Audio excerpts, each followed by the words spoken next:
بسم الله الرحمن الرحیم. السلام علیکم ورحمت الله وبرکاته. عزتمند مسلمانانو رونو او خويندو، امید لرم چې تاسو بروغ جوړ بئ او خوشحال بئ. زما د الله رب العزت نه دا دعا ده، دا سوال دی چې تاسو چرته هم یې الله تعالی مو همیشه د پر روغ جوړ خوشاله او بس ساته. زما عزتمندو، نن د یوې نوې او خاص وظیفې سره د تاسو مخکې حاضر شوم. دا وظیفه د پیر د ورځې یو زبردست عالی شان وظیفه او ختم دی. څوک ورته زما عزتمندو د پیر ورځ وایي، څوک ورته د ګل ورځ وایي، څوک ورته د دوشنبې ورځ وایي. بهر حال تاسو چې ورته کوم نوم هم وایي، هم دغه ورځ ده. په دې ورځ باندې که څوک دا وظیفه او دا ختم وکړي نو زیات بهتره او افضل دی، او که چرته په بله ورځ باندې تاسو دا ختم کوئ نو هم کولی شئ، لیکن زما عزتمندو د پیر په ورځ باندې زیاته بهتره او افضله ده. که د پیر په ورځ باندې د چانه پاتې شي نو بیا زما عزتمندو د منګل په شپه، د پنځم په شپه باندې هم تاسو دا وظیفه کولی شئ. ډیره اسانه مجربه وظیفه او ختم دی. د ختم سره به الله جل شانه د ستاسو تمام پریشانه ختم کی، مشکلات به الله رب العزت ختم کی. زما عزتمندو، که یو کور کې د جنات او اثرات وي، د بد نظر اثرات وي، یا د کوډ او منتر او اثرات وي، یا د غلط او تعویذونو اثرات وي، نو تاسو دا عظیم الشان او عالی شان ختم وکئ.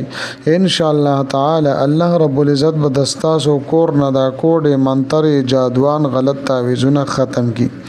یا یو سړی کاروبار او روزګار کوي، خو هغه سمین خوري، پای کې ورته مشکلات وي او هر وخت کې پریشان وي، نو زما عزتمندو د کاروبار د پاره، د روزګار د پاره هم تاسو دا وظیفه کولی شئ.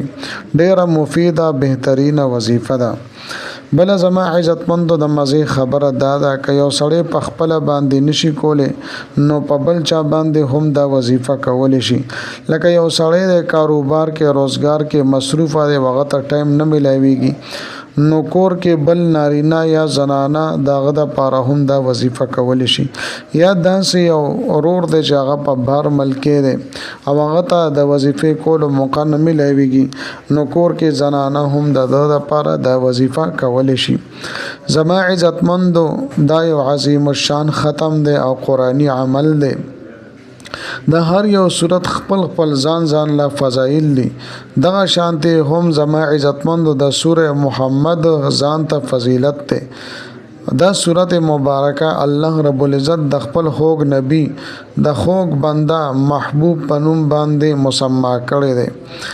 زما عزتمندو، د دې ختم ډیر آسان دی. آسان دا دی چې اول به تاسو او 10 شردامو کوي صحیح طریقې سره، بیا به 3 پیری یا 9 پیری درود شریف وایي، او بیا به یو پیرا یعنی 1 مرتبه یو پیرا به سوره محمد تاسو وایي، بیا به 3 پیری درود شریف وایي، او بیا به 2 رکعات نفل وکړي. دینا پس به زما عزتمندو بیا تاسو یو پیر سورت محمد وایي، بیا به 3 پیری یا 9 پیری درود شریف وایي، او بیا به 2 رکعات نفل وکړي. بیا به زما عزتمند سوره محمد یو پیر وایي او 3 پیری به درود شریف وایي، بیا به نفل وکړي.